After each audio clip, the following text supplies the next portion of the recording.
Halo, selamat pagi para remaja sekalian. Kita lanjutkan kuliah kewarganegaraan. Minggu lalu video saya sampai di pembahasan mengenai menghayati multikulturalisme. Lalu kita punya dua cara pandang yang ditawarkan oleh nukolis Majid dan Datuk Ahmad Ibrahim mengenai konsep madani. Semoga Anda masih ingat ya. Yang kedua adalah pendekatan civil society. Kemarin sudah saya terangkan mengenai bedanya. Bedanya bahwa sebenarnya civil society menurut berbagai kajian itu lebih cocok untuk menghayati multikulturalisme Indonesia. Memang latar belakangnya berbeda juga. Yang satu itu malah mau melepaskan diri dari hegemoni agama. Yang satu malah ingin agamanisasi, gitu kira-kira.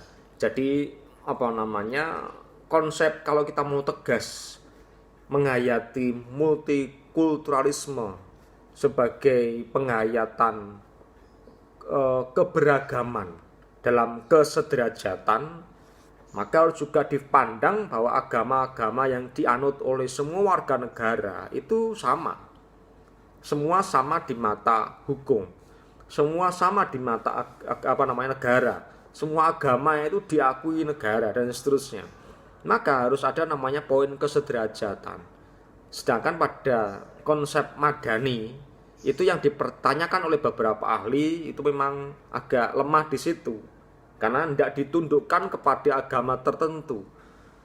Maka di situ ada konsep mayor minor dan seterusnya, maka bahwa Indonesia sebetulnya lebih tepat memang tidak cocok match betul, tapi untuk memahaminya lebih baik memang yang namanya pendekatan civil society itu lebih dikedepankan, karena pengakuan akan kesederajatan itu lebih mengemuka di sana. Oke, saudara sekalian, kita masuk ke bagaimana konsep multikulturalisme ini kemudian diakomodasi dalam dasar negara, yaitu namanya Pancasila. Mengenai ini tidak akan saya berikan semua karena ini masuk ke ranah kuliah Pancasila sebenarnya. Anda akan dapat ini juga. Maka harus saya rem beberapa hal supaya tidak semua akan saya berikan. Kalau semua saya berikan tentu satu, durasi juga tidak cukup. Yang kedua, nanti Anda juga akan mengulang lagi di kuliah Pancasila. Maka saya ambil beberapa yang penting saja, di mana sebenarnya konsep multikulturalisme ini juga diakomodasi juga di dalam Pancasila. Oke, saya mulai ya, saudara sekalian. Kalau kita mau lebih mendalami Pancasila, sebenarnya apa yang ditawarkan dalam Pancasila itu sangat bernuansa multikultural, Jadi memperkenalkan Pancasila itu sebenarnya memperkenalkan bahwa bertuhan itu juga berkebudayaan. Itulah bunyi sila kelima Soekarno ketika dia ngomong soal Pancasila ya. Bertuhan itu juga berkebudayaan. Bertuhan itu juga menghormati sesama manusia, sila kedua. Lalu bertuhan itu juga menjaga persatuan bangsa. Bertuhan itu juga menghargai musyawarah, rembuk dengan orang lain. Kemudian bertuhan itu juga mengusahakan keadilan sosial. Saudara sekalian, makanya dalam Pancasila itu kalau Anda cermati pidato Soekarno mengenai Pancasila, di bagian akhir Soekarno memeras itu apa? Menyaripatikan Pancasila itu dalam satu term yang namanya gotong royong. Gotong royong itu tentu wujud dari penghayatan multikulturalisme.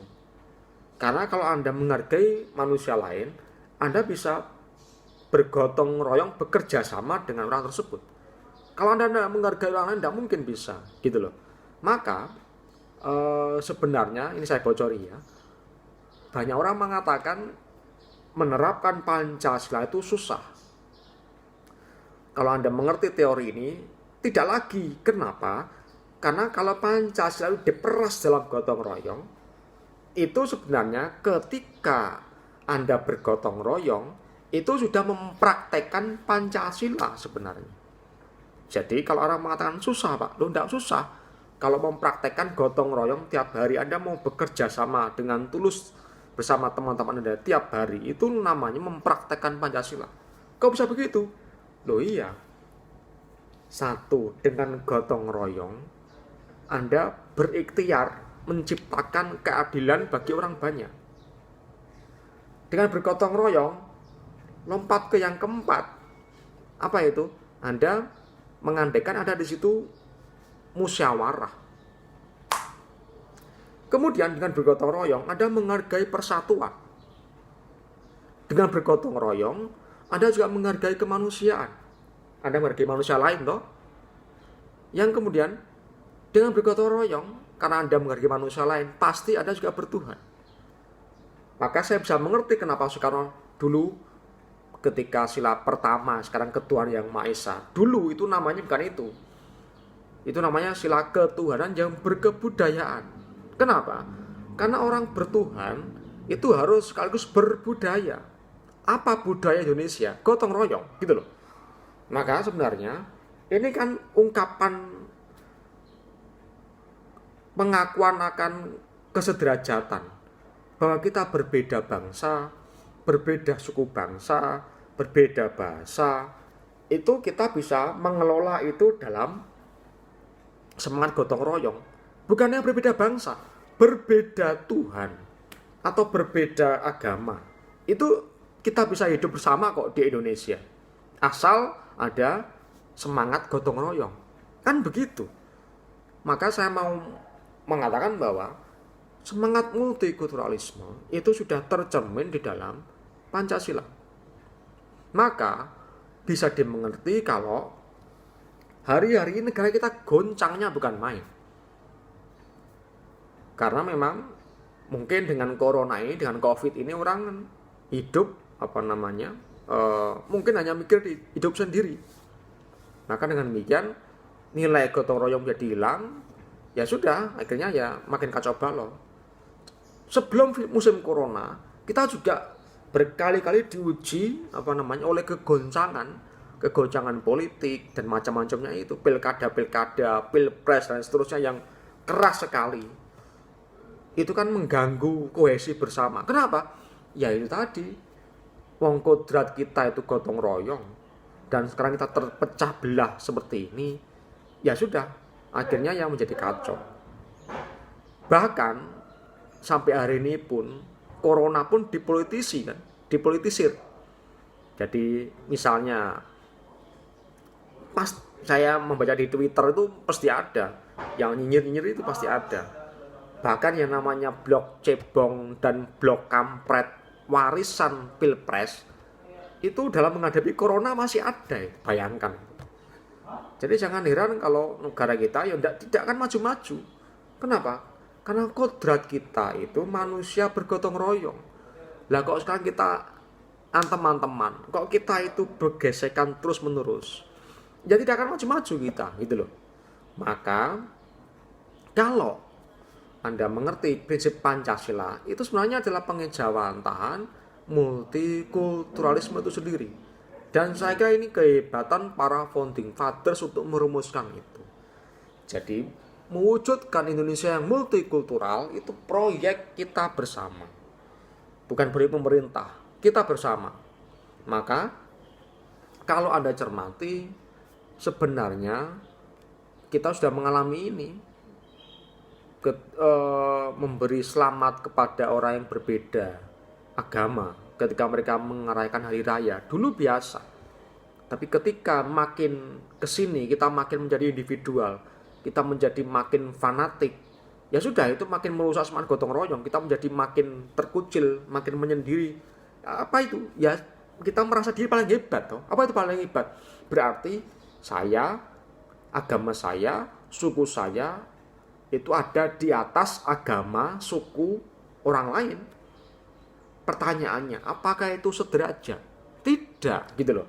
Padahal multikulturalisme mengandaikan ada pengakuan akan kesederajatan. Dan itu ada dalam Pancasila, saudara sekalian. Itu ada dalam Pancasila. Maka saya mau mengatakan untuk menutup bab ini, untuk kemudian kita selesai di bab mengenai multikulturalisme, endingnya saya mau mengatakan bahwa Pancasila itulah wujud dari pengakuan konsep multikulturalisme khas Indonesia. Maka harus kita pertahankan Pancasila. Jangan kemudian Anda mau ganti dengan apa yang kita tidak tahu ujung pangkalannya, kita tidak tahu dasarnya bagaimana, tidak dirusak dengan model pendekatan seperti apa. Saya kira Pancasila sebagai dasar negara sudah teruji, ini mengakomodasi semua hal, apalagi ini mengakomodasi kebinekaan Indonesia. Seperti sebuah negara kita kan, Bhinneka Tunggal Ika. Bineka itu apa? Ya kita berbagai hal, berbagai macam, berbagai suku, berbagai budaya. Ya bineka, tapi kita ika, kita satu. Apa itu? Plural, beragam, tapi satu. Berarti apa satu? Sederajat, kita sama. Yo, ini kan multikulturalisme. Berarti ini gandeng sekali. Oke, begitu saya kira penjelasan saya. Semoga mendapat ide untuk membuat paper dari dari penjelasan ini. Terima kasih. Selamat pagi.